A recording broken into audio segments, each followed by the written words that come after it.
응답받는 기도 생활이라는 큰 제목을 가지고서 쭉 살펴오고 있습니다. 그 중에 하나님께서 우리에게 말씀하시는 방법에 대해서 여러분들과 함께 말씀을 나누고 있죠. 여러분 크게 기억하고 계십니까?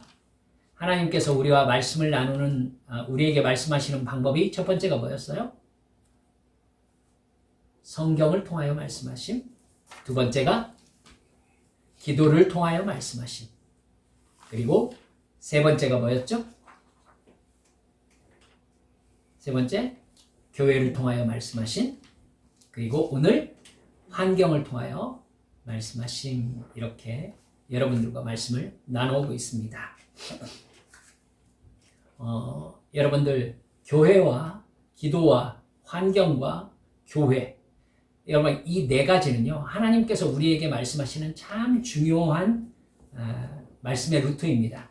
이것이 함께 모이는 자리에 하나님의 뜻이 있거든요. 그러니까 내가 성경에서 내 마음대로 막 내 삶의 편한 대로 그냥 해석해가지고 하나님이 나에게 이렇게 말씀하셨다고 이렇게 얘기하는 거 위험한 행동이죠. 성경과 기도와 환경과 교회를 통하여 말씀하시는 이 하나님의 음성에 대해서 정확하게 깨달을 수 있는 영적인 훈련이 되어야 합니다. 이제 오늘은 환경을 통하여 말씀하시는 하나님의 뜻을 내가 어떻게 받아들이고 해석할 수 있는가? 여러분 이것을 이제 오늘 보고 그 다음에 이제 교회를 통하여 하나님께서 말씀하시는 그러한 역사를 함께 이렇게 살펴볼 것입니다. 예수님께서 오늘 본문을 통하여 환경 속에 있는 하나님의 뜻을 어떻게 예수님이 파악하셨는가? 라는 부분에 대해서 말씀을 하고 계세요. 17절, 19절, 20절 보면은 그렇죠. 예수님께서 어떻게 하나님의 뜻을 알고 하나님의 뜻에 순종했는지 말씀하신 내용입니다. 하나님은요, 예수님께서 이 땅에 오시기 전부터도 계속 일하고 계셨음을 먼저 17절에서 말씀하십니다. 17절 보니까 예수께서 그들에게 이르시되 내 아버지께서 이제까지 일하시니 나도 일한다. 이렇게 말씀하고 계시잖아요. 하나님께서 일하고 계신 것이 무엇인지를 안 사람이 하나님께서 나에게 어떤 사명을 주시는가를 깨달아 알 수 있다는 증거입니다. 예수님이 이 땅에 오셨을 때요, 하나님 아버지는 예수님께서 자신이 하고 계신 일을 알려주셨다라고 20절에 말씀하십니다. 예수님께서 아버지가 하시는 일을 보고 그리고 그 일을 자기가 한다 이렇게 말씀하고 계시잖아요. 아들 예수님은 아버지 하나님의 활동을 보았을 때에 그것은 아들에게 그 일에 동참하라는 하나님의 초청이라는 사실을 아셨습니다. 따라서 예수님은 늘 하나님께서 일하고 계신 곳, 역사하고 계신 곳을 찾았고 그 일이 보이면은 이것이 하나님께서 나에게 동참하라 하시는 거구나 라고 그 일에 동참하셨습니다. 아버지 하나님은 예수님을 사랑하셨고 예수님에게 아버지 하나님이 하고 계신 모든 것을 다 보여주셨습니다. 이런 관계에서 예수님은 하나님 아버지를 위해서 어떤 일을 하실 때에 자기가 주도권을 잡지 않으신다라고 그냥 얘기하세요. 19절 보실까요? 그러므로 예수께서 그들에게 이르시되 내가 진실로 진실로 너에게 이르노니 아들이 아버지께서 하시는 일을 보지 않고는 아무것도 스스로 할 수 없나니 아버지께서 행하시는 그것을 아들도 그와 같이 행하느니라. 예수님은요, 자기가 하나님을 위해서 뭘 하고 싶다거나 아니면 뭘 해야 되겠다라고 작정을 하시고 자기가 주도적으로 어떤 일을 하지 않으신다는 것입니다. 하나님께서 이미 하고 계신 일을 주의 깊게 보고 아버지께서 하시는 그 일을 아들도 그와 같이 행하신다는 거예요. 우리가 하나님의 일을 한다는 것이 어떤 의미인지를 깊이 깨달아야 될 필요가 있습니다. 아들은 하나님의 절대 주권에 속해 있습니다. 우리도 그렇습니다. 하나님 아버지께서 그것을 행하는 그걸 보고 그대로 행하면 됩니다. 우리도 그렇습니다. 우리도 하나님의 절대 주권 안에 있는 하나님의 아들, 딸이기 때문에. 예수님은 하나님 아버지께서 무엇을 하시는지 추측할 필요가 없으셨어요. 그리고 하나님 아버지를 위해서 내가 무엇을 해야 할까, 무엇을 할 수 있을까 상상할 필요도 없었습니다. 예수님은 하나님이 주위에서 하시는 일을 주목하여 보고 자기 삶을 거기에 동참시키셨습니다. 그러면 하나님이 예수님을 통해서 하나님의 뜻을 이루시는 거예요. 이게 우리가 환경 속에서 취하기를 바라는 하나님 아버지의 뜻입니다. 우리는 예수님처럼 하나님께서 하시는 일을 보고 우리 인생과 계획과 목표를 하나님께로 조정하면 됩니다. 우리가 우리 인생을 하나님의 인도하심에 맡길 때 하나님은 우리 인생을 통해서 하나님의 목적을 성취시키시는 것입니다. 여러분, 이러한 기본 전제를 가지고서요, 내 삶의 환경을 이제 해석해 보는 거예요. 나쁘게 보이는 환경에서 우리가 하나님의 뜻을 어떻게 이해해야 되는가라는 숙제가 남게 되죠. 여러분, 우리가 하나님께, 하나님, 이게 어떻게 된 겁니까? 하나님, 내 상황을 하나님 앞에서 내가 어떻게 해석해야 됩니까? 이렇게 물어볼 때에는 대부분요, 나쁘게 보이는 상황에 처했을 때입니다. 어렵고 힘들 때. 그래서 우리는 그럴 때, 왜 나에게 이런 일이 일어났습니까? 도대체 하나님, 이 환경 속에서 지금 하나님이 무슨 뜻을 가지고 계십니까? 이렇게 하나님께 여쭤보게 된단 말이죠. 욥이 바로 그런 경험을 했어요. 욥은 전 재산을 다 빼앗겼죠. 자녀들 10명을 한꺼번에 잃었습니다. 그리고 그의 온몸에 악성 종양이 생겼습니다. 머리끝에서부터 발끝까지. 욥은 지금 자기에게 무슨 일이 벌어지고 있는지 도무지 알 수가 없었습니다. 그는 나름대로 자기 환경에서 지금 무슨 일이 일어나고 있는지 이해하려고 최선을 다했어요. 그러나 그 이유를 알 수는 없었습니다. 여러분, 욥기를 읽으면서 이 부분을 굉장히 잘 체크하셔야 되는데요. 내 삶에서 하나님께서 도대체 무슨 일을 하고 계시는지 알지 못할 때, 도대체 왜 이런 일이 벌어졌는지 깨닫지 못할 때, 그럼 어떻게 해야 됩니까? 욥을 보면 정확한 해답을 알 수 있어요. 욥은 이유는 모르지만 자기가 알 수 없는 이 일이 하나님과의 관계성 속에서 일어났다는 것을 확실히 알고 있을 때 욥이 뭘 하는 걸 볼 수 있습니까? 하나님께 대한 자기의 태도를 결정하는 걸 볼 수 있습니다. 주시는 이도 여호와시오, 걷어가시는 이도 여호와시오니 오직 여호와의 이름이 찬송을 받으실지니이다. 자기가 어떤 상황에 처했든지 이유를 알지 못하니까 하나님 이게 뭐냐고 다 때려치라고 이런 것이 아니라, 이유를 알지 못할 때 욥은 자기 태도를 결정하는 걸 볼 수 있습니다. 이유는 모릅니다. 하지만 모든 게 하나님의 뜻 안에 있습니다. 나는 하나님을 찬송하겠습니다. 이렇게 결정한 거예요. 그러니까 욥은 하나님 앞에 자기의 고통을 두고 원망도 불평도 하려고 하지 않습니다. 자기의 태도를 하나님 앞에 정했으니까. 여러분, 이건 꼭 짚고 넘어갑시다. 우리도 역시 우리의 삶 속에서 힘들고 어려운 일을 당할 수 있어요. 고통스러운 일을 당할 수 있어요. 도대체 왜 이런 일이 나에게 벌어졌는가 생각될 때도 있어요. 근데 그 이유를 전혀 모를 때도 있어요. 그때 오늘 배운 걸 꼭 기억하세요. 이유를 알든지 모르든지 내가 이 상황에서 하나님께 대한 태도를 어떻게 취할 것인가는 내가 결정할 수 있다는 것입니다. 여러분, 어떤 태도를 취해야 되겠어요? 절대 원망하지 마세요. 그리고 이 모든 일을 통해서 영광 받으실 하나님을 찬양하기로 결정하세요. 그때 이 문제의 주권이 마치 나에게 있는 것 같지만 하나님께로 옮겨가는 것입니다. 아멘. 그때에 하나님이 문제와 환경과 나의 모든 것에 주인 되심을 드러내실 것입니다. 욥에게도 그러셨으니까요. 어쨌든 욥은 그의 환경을 이해하기 위해서 나름대로 최선을 다했습니다. 근데 여러분, 욥은 욥기 1장, 2장에서 나오는 상황을 욥은 이해할 수가 없죠. 무슨 일이 벌어졌었어요?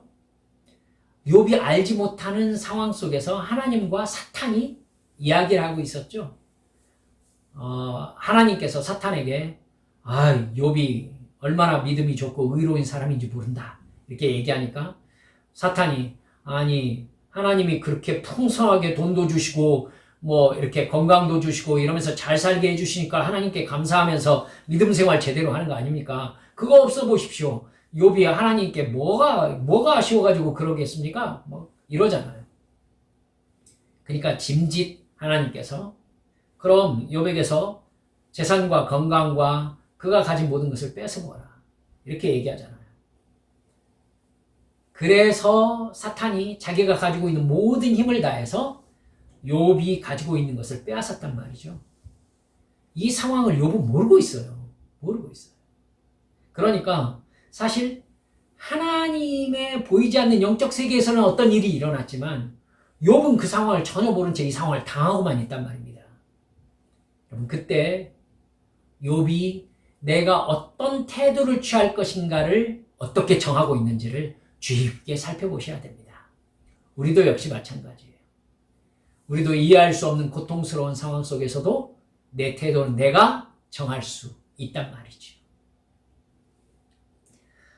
욥은요, 마지막 장에서 이 일이 모두 다 하나님의 뜻대로 완전히 회복될 줄을 알지 못했습니다.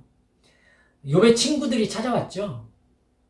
욥에게 뭐라고 그래요? 네가 지은 죄 때문에 이런 일이 일어났다 라고 얘기합니다. 그리고 죄를 고백하고 돌이켜라, 의를 행해라. 그래서 욥을 죄인 취급해요. 근데 욥은요, 자신의 삶에서 뭘 고백하고 어떻게 해야 되는지를 찾아낼 수가 없었습니다. 여러분, 내가 이런 욥과 같은 상황에 놓였을 때 어떻게 할까요? 왜 이런 일이 벌어졌는지, 하나님 도대체 무슨 일이 벌어지고 있는지 저에게 가르쳐 주십시오라고 기도하겠죠. 또 고통스럽고 힘든 환경 속에서 마음이 위축되겠죠. 뿐만 아니라 하나님을 믿고 의지하던 믿음을 잃어버릴 수도 있습니다. 잃어버리는 성도들 제가 참 어려움 속에서 그런 성도들 제가 많이 만났습니다. 그런 환경에요, 푹 빠진 채로 내가 그 어려움, 고통, 원망, 불평 이런 상황에 쓱 잠긴 채로 하나님을 바라보면은 하나님에 대해서 오해하게 됩니다. 하나님에 대해서 잘못된 이해를 갖게 되는 것이죠. 그때 상황을 보면서 아휴, 하나님이 나를 사랑하지 않는구나. 혹은 저 사람은 저러는데 왜 나는 이러는가. 하나님 공평하지가 않다. 이렇게 얘기하면서 하나님을 원망한다? 여러분, 이게 바로 고통스러운 상황에 푹 빠져가지고 하나님을 보았기 때문에 오해한 것입니다. 둘 다 틀린 거죠. 네, 하나님은 나를 사랑하지 않는다는 말도 틀린 말이고 하나님은 공평하지 않다는 말도 틀린 말입니다. 어떻게 해야 되겠죠? 어떻게 해야 합니까? 먼저 하나님께 나아가서 내 환경을 하나님의 관점으로 보게 해달라고 기도해야 합니다. 하나님이 도대체 어떤 시각으로 지금 제 상황을 바라보실까요? 제게 가르쳐 주세요. 하나님, 제가 지금 이 상황에서 뭐 하는 것이 하나님의 뜻입니까? 제가 이 상황을 어떻게 이해해야 합니까? 이 상황 속에서 하나님과 어떤 관계를 맺기를 바라십니까? 이렇게 진지하게 하나님 앞에 기도할 수 있으셔야 합니다. 그리고 하나님의 마음을 가지고 내 환경을 되돌아보는 거예요. 그러면 우리는 뭘 깨닫게 됩니까? 내 안에 누가 와 계세요? 성령님께서 와 계십니다. 성령님께서 하나님의 말씀을 가지고서 내 환경을 하나님의 관점에서 이해하도록 도와주십니다. 성령님은 지금 나의 이 상황으로 하나님께서 데리고 오신 하나님의 뜻을 이해하게 가르쳐 주십니다. 환경의 진실을 보게 하는 거죠. 환경이 혼란스러울 때 이렇게 마음을 추스리시기 바랍니다. 첫 번째, 하나님이 이미 십자가에서 그분의 사랑을 영원토록 확증하셨음을 마음에 새기셔야 됩니다. 하나님이 우리를 향한 사랑은 어디에서 증명되었어요? 십자가에서 이미 확실하게 증명되었습니다.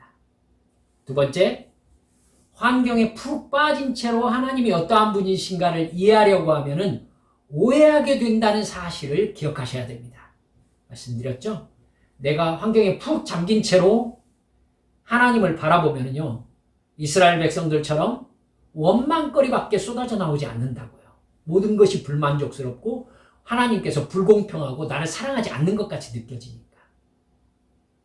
세 번째, 그때 우리는 하나님 앞으로 나아가서 하나님의 관점으로 환경을 보게 해달라고 기도해야 합니다. 하나님의 관점으로 나를 바라보는 거죠. 내가 환경이 있으면 내가 직접 보는 게 아니라 하나님을 바라봐서 하나님의 눈으로 환경을 바라보는 것입니다. 이게 영적인 시각입니다. 나의 육신의 눈으로 이 어려운 환경을 바라보면 원망밖에 안 나오죠. 도대체 왜 이 모양인가? 내 인생은 왜 속된 얘기로 이 꼬라지인가? 그러나 정말 영의 사람, 거듭나는 하나님의 백성은요, 자기의 육의 눈으로 직접 바라보지 않고 영의 눈으로 바라보려고 합니다. 영의 눈이 어떤 거죠? 하나님의 눈으로 상황을 바라보는 것입니다. 그래서 정말 이 상황의 진실을 알고 싶은 사람은 하나님을 먼저 바라보는 겁니다. 그래서 하나님의 눈으로 상황을 보는 것이죠. 그리고 네 번째, 이렇게 성령님과 깊은 영적 대화를 나눌 때에 성령님의 깨닫게 해주시는 은혜를 기다려야 합니다. 성령님이 하나님의 말씀을 가지고서요, 환경을 이해하도록 우리를 도와주실 것이기 때문입니다. 다섯 번째, 그때 깨달은 내 하나님께서 깨닫게 하신 그 사실에 내 삶의 초점을 맞춥니다. 내 환경을 통해서 하나님이 하고 계신다고 생각되는 일에 내 생각과 말과 행동에 초점을 맞추는 것입니다. 그리고 여섯 번째, 하나님이 나에게 하라고 하시는 모든 일을 순종합니다. 어떤 일?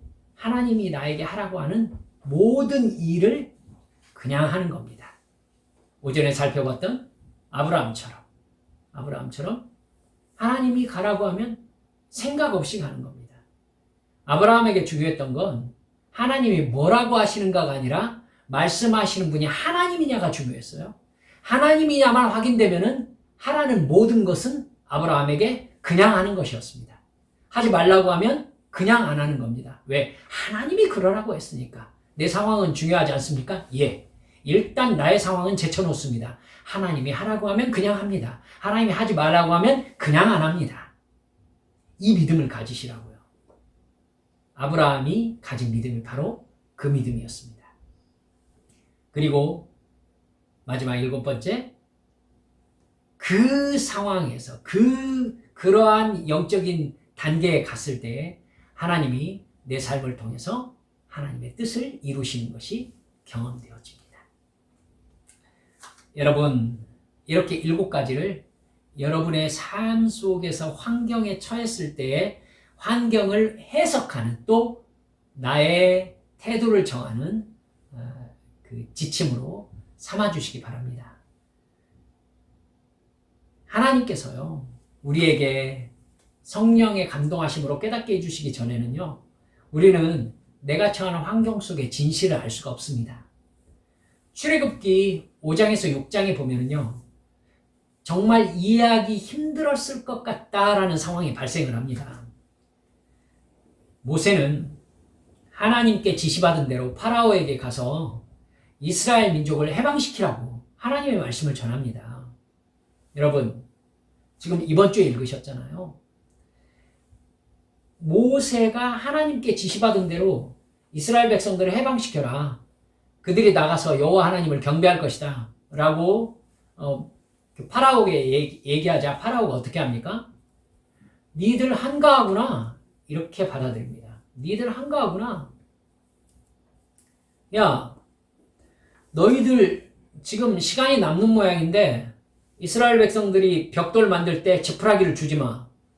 그리고 모세에게 뭐라고 하느냐면 니들한테 이제부터 지푸라기 주지 않겠다. 하지만 지푸라기를 니들이 알아서 거두어 가지고는 벽돌을 만들어라.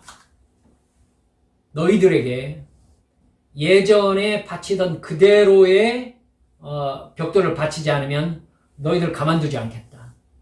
이런 조치를 내립니다. 우리는요, 하나님께서 내게 주신 말씀대로 하면은 내 삶이 평탄해지고 좋아지고 환경이 바뀌어지고 내가 원하는 뜻이 이루어질 것으로 생각하는 경향이 있어요. 근데 전혀 그렇지 않은 상황에 지금 모세가 딱 맞닥뜨린 것입니다. 하나님의 말씀대로 순종했는데 상황이 악화된 거예요. 파라오는 이스라엘 민족을 더욱더 학대했습니다. 이스라엘 백성들이요, 이제 문제입니다. 파라오는 그럴 수 있다고 해보세요. 이스라엘 민족은요. 이 상황에 딱 처한 이스라엘 민족이 모세와 아론에게 뭐라고 하느냐면은 이게 무슨 짓이냐.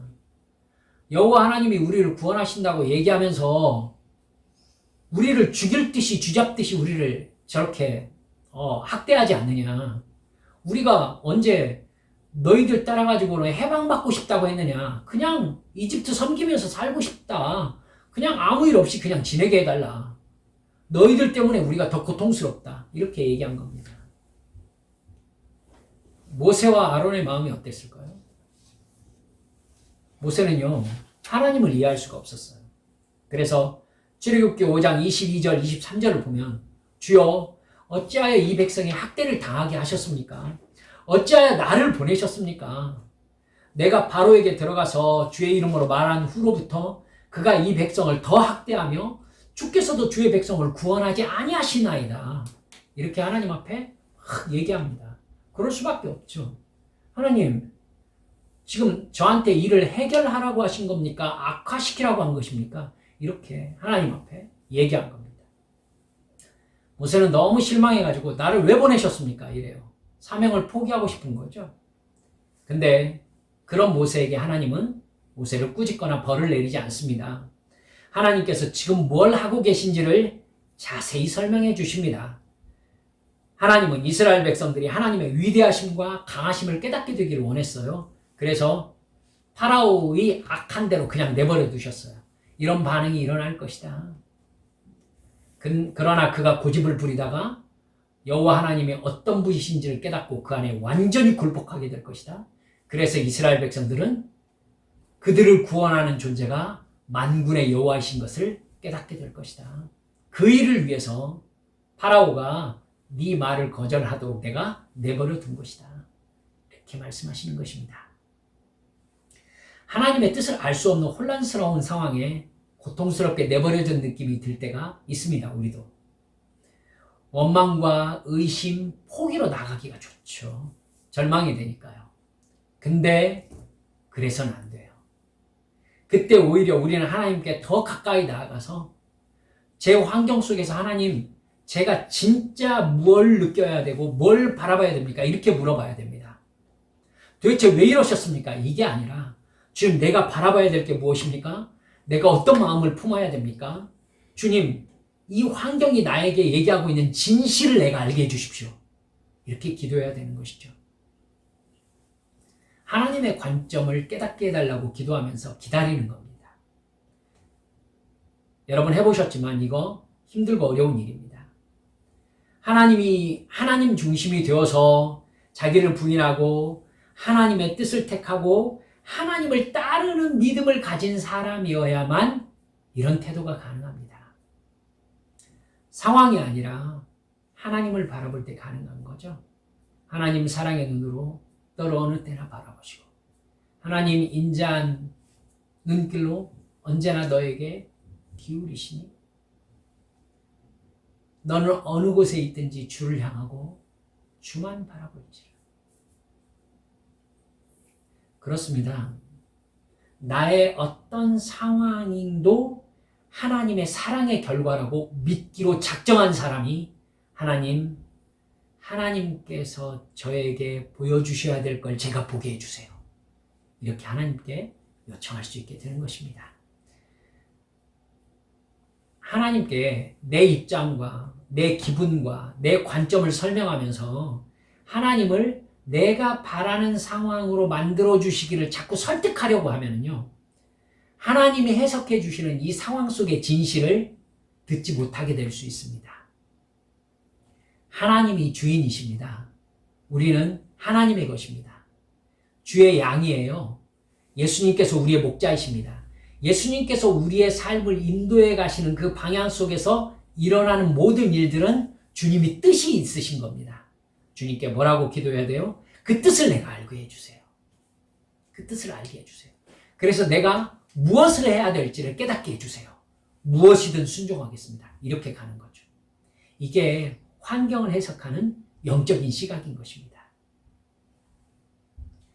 마태복음 8장 23절에서부터 27절을 보면은요, 제자들이 배를 타고 갈릴리를 건너가려고 할 때에요, 큰 풍랑이 일어났습니다. 말씀드렸잖아요. 헬몬산에서 차가운 바람이 해가 지면서 이렇게 갈릴리로 쏟아져 내려올 때 갈릴리 위에 낮 동안에 이렇게 낮 동안에 햇빛이 비쳐가지고 따뜻해진 공기하고 충돌해서 소용돌이가 일어나는 때가 자주 있다고 해요. 그래가지고 갈릴리가 호수이면서도 풍랑이 있는 겁니다. 크게 일어날 때는 2m 정도의 파도가 일어난다고 하더라고요. 여러분, 호수에서 2m 정도의 파도가 일어나는 건 대단한 일이죠. 거기에 제자들과 예수님이 탄 배가 휩쓸렸던 것입니다. 제자들은 그 상황 속의 진실을 어떻게 보느냐면, 죽었구나 이렇게 봤어요. 이제 죽었구나. 근데 그건 제자들의 관점에서 바라본 상황의 진실이었어요. 하나님의 관점이 아니었어요. 하나님의 관점을 알기 위해서 제자들이 뭘 해야 했었을까요? 그 자리에 하나님이 누워 계셨어요. 근데 하나님은 뭐 하고 계셨어요? 고물에서 주무시고 계셨어요. 주무시고 계셨어요. 여러분, 그렇다면 그들이 이해하고 있는 이 상황의 진실이 죽는 상황이 아니란 얘기잖아요. 그죠? 제자들의 육의 눈으로 봤을 때는 죽는 상황이에요. 그러나 하나님의 눈으로 봤을 때는 이 상황은 잠들 만한 상황이었던 것입니다. 이렇게 봐야 되는 거죠. 이게 진짜 진실이죠. 왜냐하면 이 모든 상황의 주관자가 하나님이시니까. 예수님이 모든 상황의 주인이시기 때문에 예수님께 듣기 전에 내가 나름대로 내 육의 눈으로, 내 판단으로 상황을 나름대로 판단하는 것은요, 그 상황 속에서 일하고 계신 하나님의 뜻을 오해하게 만드는 겁니다. 이걸 잊지 마셔야 돼요. 또요, 요한복음 6장에 보면은 유명한 오병이어의 사건이 나옵니다. 5,000명의 장정만 5,000명이었어요. 그러니까 최소 인원으로 해도 15,000명이 넘는 숫자가 지금 예수님 앞에 모여 있는 것입니다. 근데 이 사람들이 오랫동안 먹지 못했다고요. 예수님 앞에 배고픈 모습으로 있는 이 사람들, 그들은 굶주렸고 예수님께서 제자들에게 그들을 먹여라 라고 터무니없는 말씀을 하십니다. 여러분, 제자들은 음식을 사줄 수 있는 돈이 없었습니다. 제자들이 생각하는 그 상황 속의 진실이 뭐예요? 이 사람들에게 식사를 제공하는 것은 불가능하다입니다. 어쩔 수 없다. 돈이 없으니까. 근데 그건 그 상황 속의 진리가 아니었어요. 진실이 아니었다고요. 예수님은 5,000명과 그의 가족들을 다 먹이시고 12광주리를 남기시면서 예수님이 당신께서 생명의 떡이고 밥이고 빵인 것을 가르쳐 주셨습니다. 이게 예수님이 그들에게 나타내시고자 하는 그 상황 속의 진실이었던 것이죠. 여러분, 내가 처한 상황 속의 진실이 무엇인지를 올바로 바라보는 것, 영적인 눈으로 바라보는 것, 즉 하나님의 시각으로 바라보는 것이 얼마나 중요한 건지 아시겠죠? 이렇게 달라요. 이렇게 달라요. 모세가 바라본 것, 제자들이 예수님과 배 타고 갈 때 풍랑을 만났을 때 바라본 것, 여러분, 그리고 오병이어의 사건에서 제자들이 바라본 것, 그것과 하나님이 바라보시는 건 완전히 다르잖아요. 하나님이 어떤 말씀을 주셨을 때 나는 즉시 상황을 바라보면서 대답합니다. 안 됩니다, 주님. 지금 상황에서 어떻게 그것을 할 수 있습니까? 제자들이 한 말이었어요. 오병이어 앞에서 너희들이 먹여라. 아니, 말이나 되는 소리입니까? 200데나리온의 떡이 모자랄 것입니다. 빌립이 한 소리였어요. 그러나 그 말은 내가 하나님에 대해서 틀린 생각을 가지고 있다는 대답입니다. 하나님을 주님이라고 불렀으면 하나님의 말씀에 대해서 안 된다라고 말할 자격이 없어요, 나는. 왜요? 주님이시니까. 나의 주인이시니까. 내 상황의 주인이시니까. 하나님이 말씀하신 것은 하나님이 책임지십니다. 그러니까 하나님이 이렇게 해라 라고 했을 때 안 됩니다, 주님. 어떻게 그걸 할 수 있습니까? 이 말은 내 몫이 아닌 거예요. 하나님이 종에게, 주인이 종에게 이렇게 해라 했으면 종이 할 수 있는 일은 뭐예요? 예밖에 없습니다. 적어도 안 됩니다 라고 하려면은 주님이라는 말을 하지 말았어야 됩니다. 주님이라고 불렀으면은 안 됩니다가 말이 안 되는 거고요. 여러분, 안 됩니다라고 얘기하려고 했으면은 주님이라고 하지 말았어야 되는 거죠. 하나님께 안 됩니다, 불가능합니다 라고 말하는 순간 나는 하나님을 주님으로 여기고 있지 않은 것입니다. 또한 하나님의 말씀보다 훨씬 더 중요한 것이 지금 내가 처한 상황입니다. 내 환경의 조건입니다. 이렇게 말한 셈이 되는 거예요. 상황 속의 진실을 환경을 보고 판단하면 안 됩니다. 알겠죠? 나의 능력의 한계만 바라보면서 하나님의 말씀을 판단하면 안 됩니다. 모세에게 이스라엘 백성들을 구원해내라 라고 말씀하셨을 때 그건 모세의 능력으로 할 일이 아니었고 하나님께서 하실 일이었어요. 모세가 할 수 있는 일은 뭐였어요? 하나님이 시키는 대로 하기만 하면 되는 것이었습니다. 아멘. 하나님께서 가르쳐 주시지 않는 한 나는 환경 속의 진실, 즉 하나님의 뜻을 깨달을 수 없습니다. 성령님께서 나에게 그것을 감동하십니다. 내가 늘 깨어 기도하고 늘 주님과 대화하고 성경 말씀을 읽으면서 방언으로 기도하고 영적인 깨달음을 얻고자 하는 것이 무엇입니까? 이 상황에서 하나님께서 도대체 어떤 뜻을 가지고 계신지를 알고 싶기 때문입니다. 아멘? 여러분 이걸 깨달으셔야 돼요. 하나님께서 지금 뭐하고 계신지는 하나님이 우리에게 성령님을 통해서 가르쳐 주시는 것입니다. 깨어있지 않은 영혼은 이 말씀을 듣고 깨달을 수가 없습니다. 성령께서 깨닫게 해주시는 하나님의 관점으로 나의 생각을 수정하는 것. 믿음이죠? 그러면 순종할 수 있습니다. 하나님의 관점을 사실로 받아들이는 것을 믿음이라고 해요. 하나님의 관점을 사실로 받아들이는 것. 반대로 내 육적인 관점을 사실로 받아들이는 것을 불순종이라고 합니다. 여러분, 나는 상황 속에서 믿음을 택합니까? 불순종을 택합니까? 여러분, 하나님께서 하신다는 일은 하나님께서 책임지십니다. 하나님의 아들에게, 하나님의 딸에게 하나님의 뜻을 전하시는 것은 지금 순종하라는 것입니다. 그 관점으로 상황을 파악하라는 것입니다. 하나님이 나를 사랑하시는 줄 믿으십니까? 그 눈으로 상황을 바라보면서 주님 무엇이든지 말씀하십시오. 순종하겠습니다. 이렇게 가는 것이 믿음이라는 것을 여러분 잊지 않으시기를 주님의 이름으로 축원합니다. 여러분 함께 기도합시다.